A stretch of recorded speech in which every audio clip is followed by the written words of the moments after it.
and welcome to the Newsx Sunday Guardian Roundtable. This week we're taking a look at the gig economy. This came into focus on New Year's Eve when we saw the protests by the gig workers wanting better pay, wanting safer working conditions, and some social security measures. They were supported by the Telangana Workers Association, but by and large, if you look at the figures, India employs as many as 2 million gig workers in 24-25, and that number is only rising with the rise of digitization. We saw the eternal CEO, Zomato founder Dipender Goyal take on the gig workers, explaining the platform's point of view. We had politicians like Raghav Chadha jumping in, but on the whole, there is a larger issue at stake because this is an economy that is growing, and it is also providing employment. It is in fact soon going to be the largest employment aggregator generator in the economy. The way things are going, the way other employment opportunities are really not opening up. So that is something we're going to be taking a look today at the larger question at the plight of gig workers. Joining me today on the show, I have with me M.K. Venu. He's a founding editor of the Wire.in. Pranjal Sharma, he's an author of the Kranti Nation and an analyst on economy, trade and globalization. Sanjay Jha, he's an author of The Great Unraveling and also former Congress spokesperson. Dilip Cherian, image guru, political commentator, and someone who comments on political economy as well. Pranjal, I'll begin with you. Can you first of all define for us what is a gig worker and what the controversy is all about? Yeah, great to be with you again, Priya. I think, we have to see gig worker as a broad concept of any professional who offers services for the skill that they have to a larger organization. So, to only limit gig economy to a delivery ecosystem is not fair, and therefore, any discussion we have on the policy or the frameworks of providing safety have to be looked at in a differentiated manner. A lot of us who used to be in full-time employment with an organization are now working as independent advisors, consultants, etc. And therefore, we also technically qualify as gig economy. What is a gig? Gig is a part of what you do, and we earn a livelihood for it. Stepping back, if I look at it from a macroeconomic perspective, 90% of India's economy and workforce is the informal economy, which is not formal employment. So effectively, India has always had a gig economy if you look at it purely from the perspective of formal employment versus people who are earning a livelihood. So therefore, I think the whole piece about gig economy is terrible and it needs to be structured, and all that needs to be interpreted for each specific sector and service which is being offered. I think the current discussion, which is about one part of the gig economy, is the delivery ecosystem for food companies. There is, of course, the ride-hailing cabs as well. That's also part of the gig economy, right? So the point is that here there's a very valid need to look at what kind of working conditions there are. How do you ensure that they are not overworked, they're adequately compensated? And I think the whole framing from a political perspective is unfortunate, but the needs and the calls for a better structure around these people is a very valid argument, and it's an important debate to have. Okay, Venu, can you also jump into this, the current debate? Are you convinced at all by Zomato founder's argument saying that, he is providing, in terms of money, people are earning 120 bucks an hour to 23,000 a week, a month. He's saying this is as much as you'd get in any other job. Do not overregulate, focus more on flexibility. Are these arguments valid? See, number one, Priya, I do not agree with the method adopted by Dipender Goyal, where he's debating this whole issue on Twitter. Let's face it, this is a long-term problem. As Pranjal said, this form of app-based services in India, it has only begun in the last, say, few years, and I would point to a more mature economy like China, where there are 200 million gig workers, right? The Chinese government, their human resource development, human resource ministry, has, on a long-term basis, has stepped in and done what I call smart regulation, right regulation. Not in India, when the moment government regulates, people start jumping, saying over-regulation. No, that's a problem with our government, right? You can always do a smart regulation. Now, what the Chinese do is they have actually addressed many of the issues that are currently being debated in the at least in the segment of the delivery Zomato type of business. There is pressure on the delivery boys. This 10-minute delivery system that does not exist anywhere else in the world. It's very peculiar. Therefore, everything is evolving. So in China, the government has stepped in to provide social security benefits, or at least force the or make the organizations that are using gig workers to give them like a minimum wage net of all their expenses. Now, these are not employees, right? So these are independent contractors. So they go on their bikes. So they have maintenance expense, they have petrol, whatever expense. So net of all that, net of all expenses, China has said that they should have minimum wage. They should earn above minimum wage, or at least minimum wage. Now, I'm just giving one simple idea which the Chinese have come up with, and separately they're also experimenting with other benefits, health, pension benefits. Now, they have a strong social security system, the Chinese have. So, and mind you, they're dealing with 200 million such workers, because they've recognized that this is emerging as a standalone employment generator on its own. Now, India is at a very, very nascent stage compared to China. So I think India will also do well. The government will do well to sort of study this, sit with the providers of this service, people like Deepinder Goyal, etc., Zomato, Swiggy, and work out some system where maybe government can also partly contribute, right? Government does come up with social security, its own version of social security benefits for the informal sector. Like the construction sector, for instance, like Pranjal was saying, that there are other informal sector workers. Like the construction sector has the government contributes, I think it has, through negotiation with the construction companies, created a certain social security benefit, fund. A similar fund be created for workers, for the delivery boys. Now, one argument I do not Priya, I do not agree with Deepinder Goyal when he says that there is no pressure of speed on the boys who are doing 10-minute deliveries, because the pressure of speed is really taken away by their own investments in storage close by. I don't buy that, because I have seen with my own eyes. As you all might have, these boys, how they rush through traffic, how they jump lights under pressure to deliver, and then how sometimes Indian customers, how they treat them. If they are a bit late with food delivery, they are sent back saying that food has turned cold, especially in winters, and then they have to bear the cost of all that. No, there has to be some system where they're compensated for all this.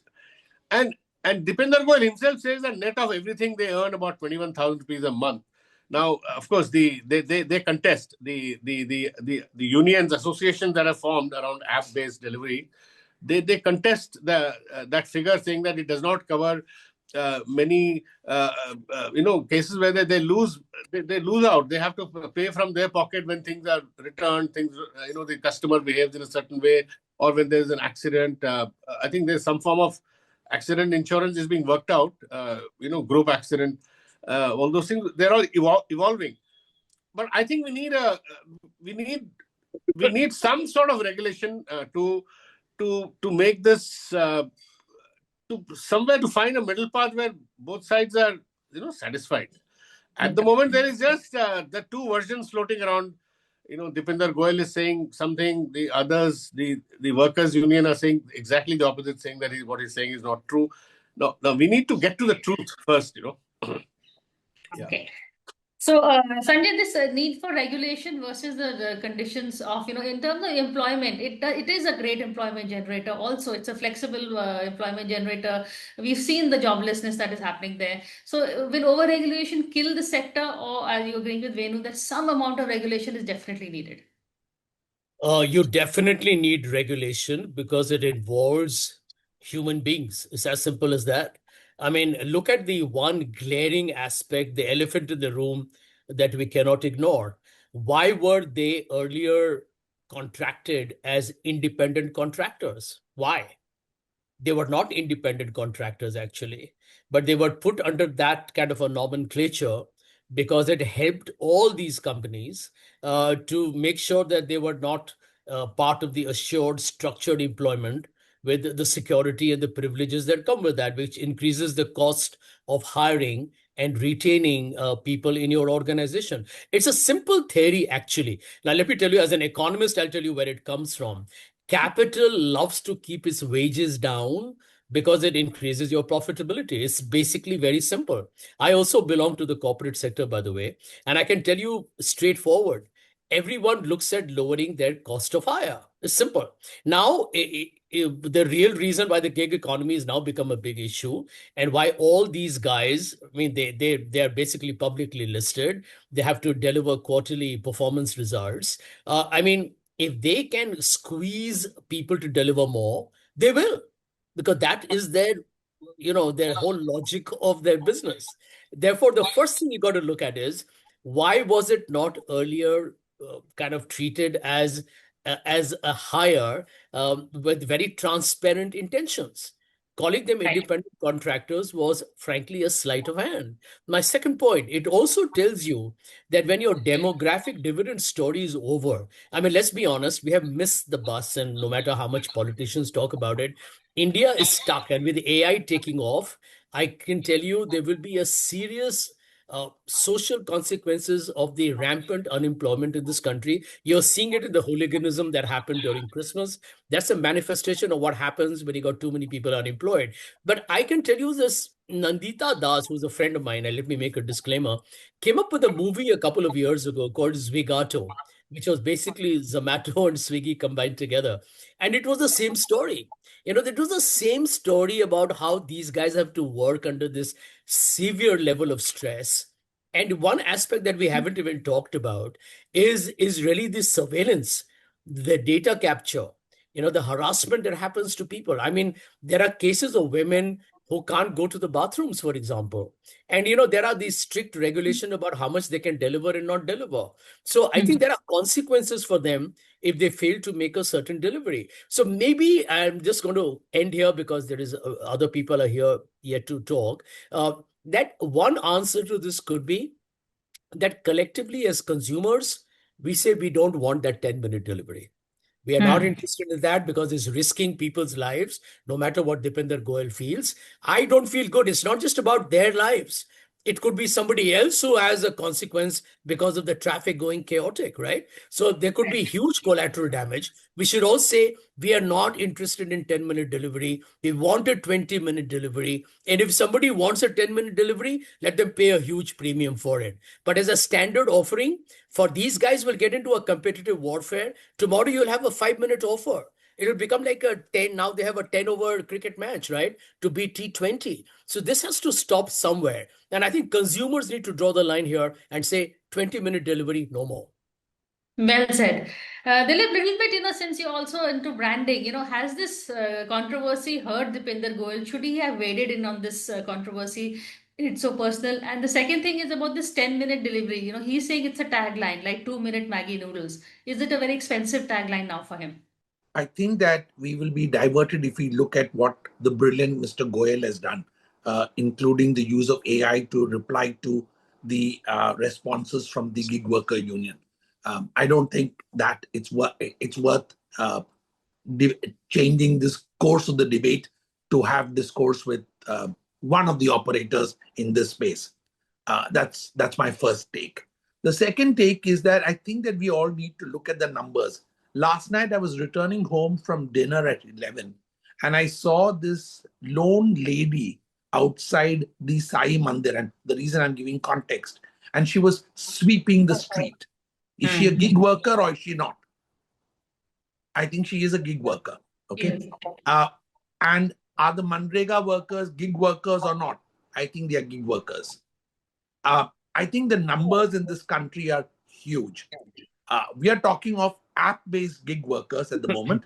And if we look at app-based gig workers, I think the numbers are also very large. And please understand that it is estimated by industry analysts that 600 million parcels were delivered in the last few days of 2025.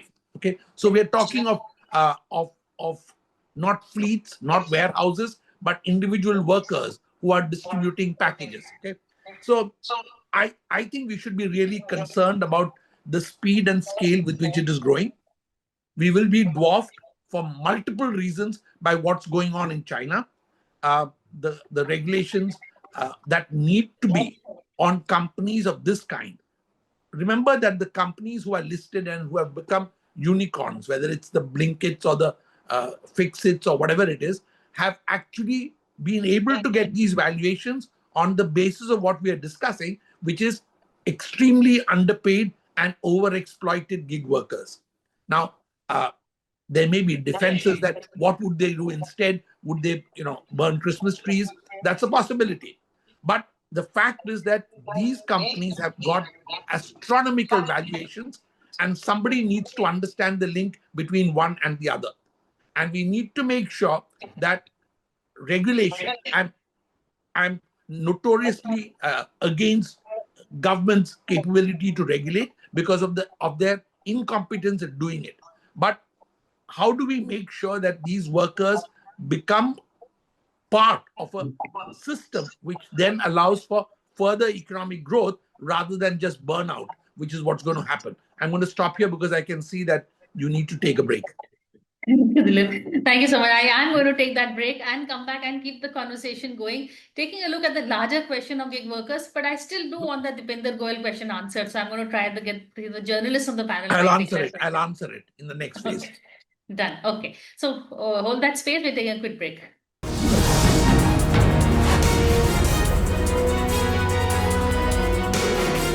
Hello and welcome back to the Newsx Sunday Guardian Roundtable. This week we're taking a look at the plight of the gig workers and this ongoing controversy between the gig workers and the platform owners that is going on at large.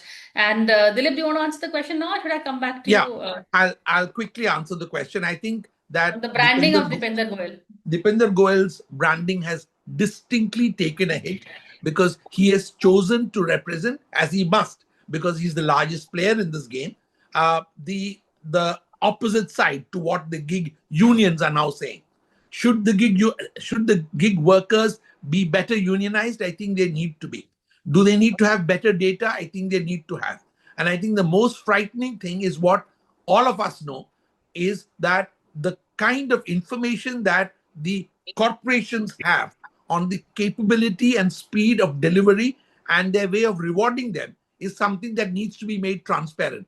The algo is ruling their lives and their safety, and we need to make sure that some regulation at that level, at that algo transparency level, needs to be there to make sure that we can increase safety without too heavy a hand of regulation. Okay, that's a fine balance. Pranjal, in terms of policy, in terms of regulation, as you yourself said, everybody is a gig worker who's not part of a formal structure, with social security. So the numbers are much larger. So the question before the government is also much larger now. Fair, let me bust a couple of hypocrisies which are coming through. Look at, I'll identify 2 or 3 segments. Now, we have a few champagne socialist politicians who are jumping up and down because they found easy targets. And, if you look at it now, you add the mix of anarchist politicians as well. And they are looking at problems where instead of coming out with a constructive issue, they're looking at problems. And let's look back 30 years ago when the BPO industry started. One very famous author, lady author, who ended up becoming the showcase for many of the champagne socialists, went and ranted against the creation of the BPO economy, Indian IT sector, slaves, cyber coolies, working on laptops, How can they survive? This is a terrible thing for India to happen. But there's a multi-$100 billion industry that India created. India created a tech system of IT professionals. So these are the kind of political leaders who just create problems when none exist. Now tell me, why hasn't anybody gone and looked at the gig economy of security guards in the country? There are more than 6.5 million security guards. They're going to grow up to 30 million people in the next few years. Their agriculture workers are well known. On the other end, while beyond the app, we also see the domestic services are being organized. So there is a certain organization that these platforms are bringing to informal services, which should be welcomed and which should be encouraged and it should be structured. Look at the other end where people like us, for example, who will identify. So at one end, for example, there is the security guard industry. How many of these guys have worried about the fact that they are often standing at your gate 24/7 without a break, without any facility during heat, cold, or any weather conditions? You don't know how much they're getting paid because there's also a contractor who's getting bulk of the money, and Correct. we don't even care in all our residential colonies and office complexes. Now there's this new category, the creator economy, for example. People who are creating content and they're selling it online to various platforms. Next, somebody will say, let's unionize them and make sure that every reel that they post must get a minimum wage of certain dollars. So there is a stupidity around these arguments which need to be busted. We have to look at the fact that yes, informal livelihood creation is the way ahead. No economy in the world will be able to create jobs in the way which is defined from the 18th century employment concept to match the number of people who are coming into the workforce. Let's understand the question of unemployment and employment is a completely obsolete concept. The concept is how can the industry and the government come together to provide livelihoods of different kinds to different people with different skills. Now, if you interpret it from that way, then the government and the industry have to come together to say, how do we ensure that this category of service provider has specific needs, this category of service provider has this specific needs, and let us now sit together to make sure that they earn their due wage in the best conditions possible. Okay. So, Venu, are the politicians right in playing these political games that they are playing on this, or is at least the debate has come to light because of that? See, politicians are, Priya, they have their role, right? They jump in after this whole controversy kind of broke out, right? First of all, the unions are formed by the gig workers, at least in the delivery industry. So they unionize in Telangana. They unionize. There's a national union also. So this issue problem has been brewing. Otherwise, why would they have unionized? Okay. So keep politicians jumping in and making noise is a separate issue, which they always do, and it has its whatever pros and cons. So they are in politics because they have to make some noise, right? So that should not really affect a rational kind of way of looking at things here. So as I said earlier, it's a growing sector. Employment of this form is now, especially in the increasingly tech-driven world, tech-driven services, it will grow. That's why I gave China the example. 200 million. We are nothing compared to China. We need to study how they have evolved. And Venu, I have a question. I mean, when we look at this 200 million, is it all categories together, or I mean, how do we even define it? Because I think that's at the core, isn't it? No. See, in China, you can do that, but the Chinese tech economy is 10 times our size. So this 200 million is mostly tech driven. This is not construction workers, right?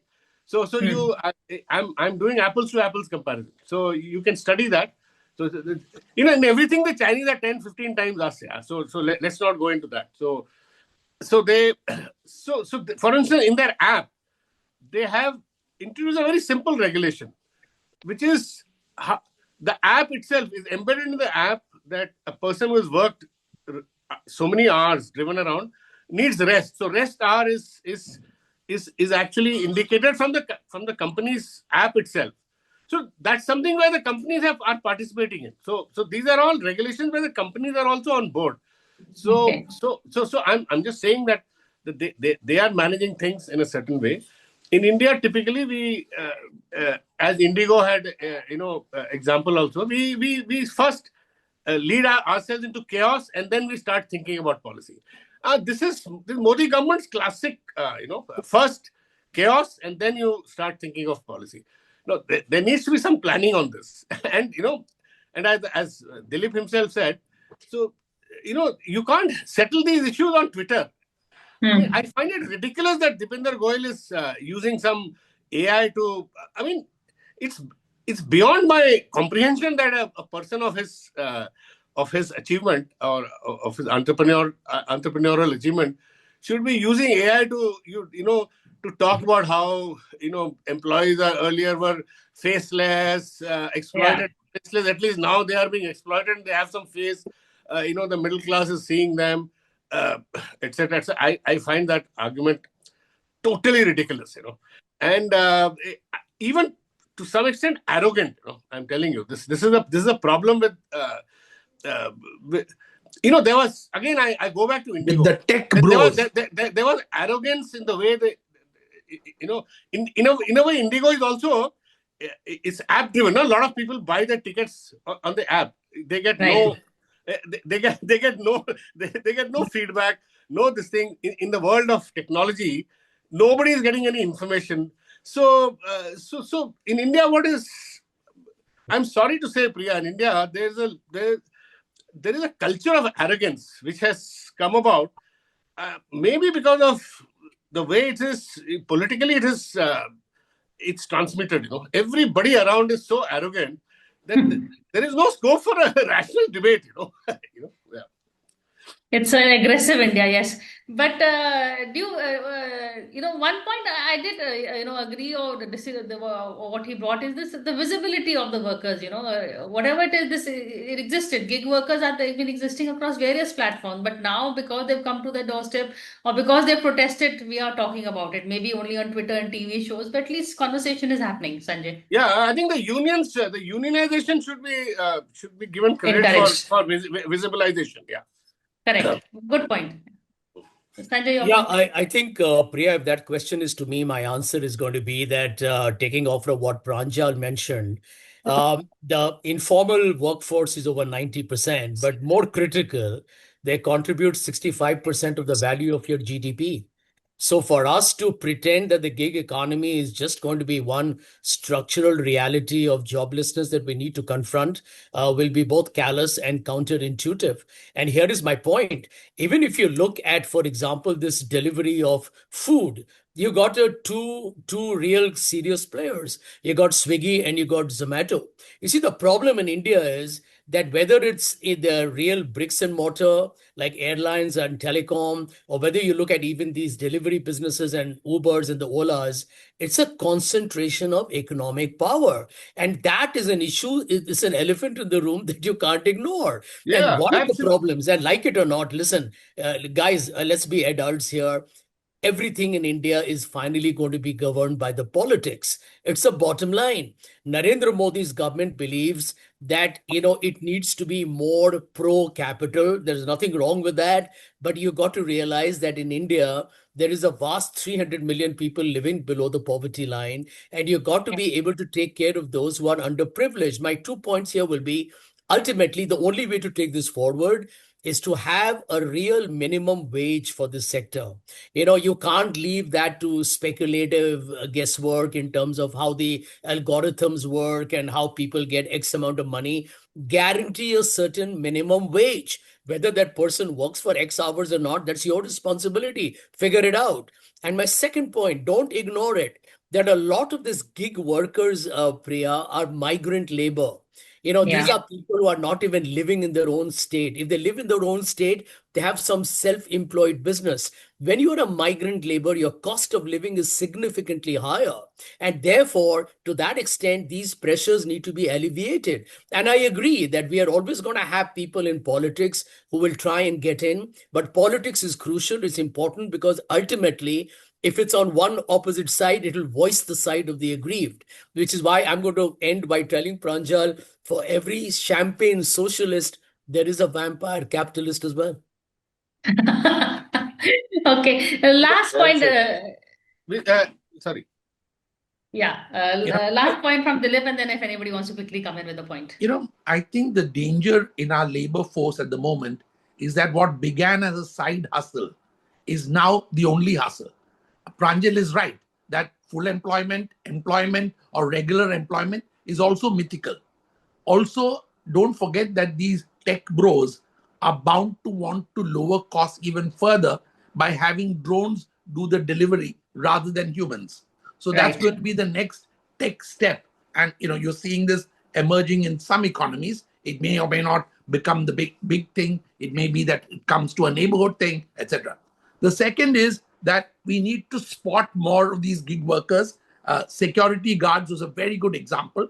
And we need to recognize that, while the Chinese economy is 10 times our size, the Chinese have the advantage of not needing to even bow to democracy, even in a perfunctory way. So the example to look at is how Europe is tackling it.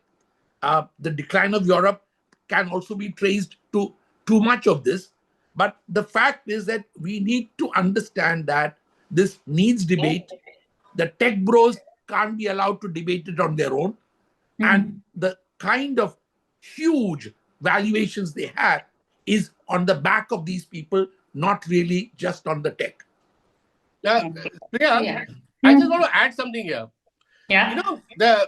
What Dilip is saying is, just to sort of supplement what Dilip is saying, we are all our tech, app-based tech economy is obsessed with valuation. Now, I keep hearing that the valuation of app-based delivery, companies, it is to grow from some $75 billion in 2024, 2025 to some $240 billion by 2035 in 10 years. And everybody is just focused on, doubling the valuation in 6-7 years, right? If you're growing at 10.5-11%. So what that does is, as Dilip says, cut costs, and for them the biggest cost is these delivery partners. So if you're getting such huge valuation based on their exploitation, then you might as well give them some as a bonus every once in 5 years, somebody 100 shares. So let them be partners, shareholders. Small shareholders like employees get ESOPs. The partners can also be given some shares. Now, this is just an idea, and this will actually make them maybe feel more involved. But definitely on the policy side, we have to have social security, some kind of safety net evolved. Yeah. So some kind of safety net, more regulation, balanced regulation, and also, as what came out of this conversation, prevention of duopolies, because that is, we are seeing that in every sector, or mostly every sector that we talked about, is to prevent that also. I think these are some of the takeaways. Most immediate being suggested by Sanjay Jha is stop the 10-minute delivery. Ourselves, let's ask for more time and give them more time also. Thank you so much for this conversation. Thank you.